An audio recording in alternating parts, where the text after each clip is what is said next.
isang vertical line from the chest hanggang sa from the middle of the chest hanggang dun sa bottom ng kanyang stomach armor.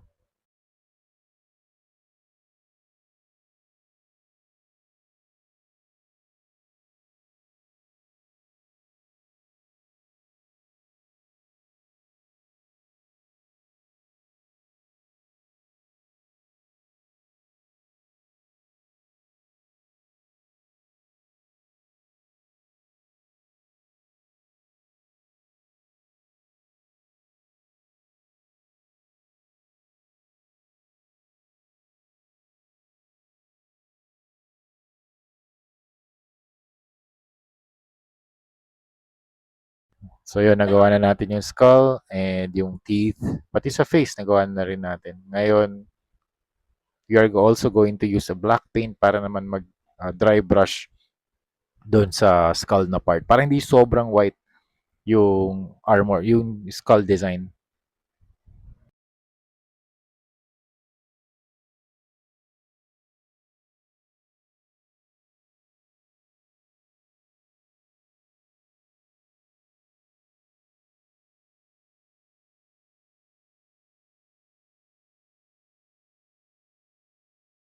Yan. And then dun sa kanyang right shoulder, mag-apply tayo ng tally marks na number 8.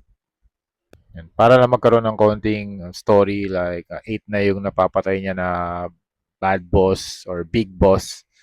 Yan.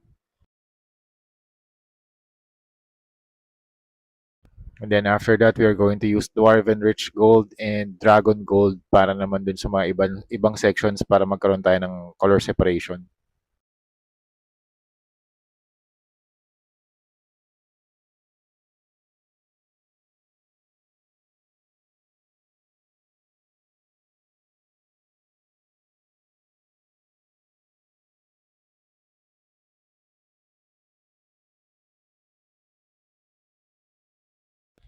So yun mga ma'am sir, that's it. Ay hindi, mag-a-apply pa pala tayo ng mga blood effects using warm red.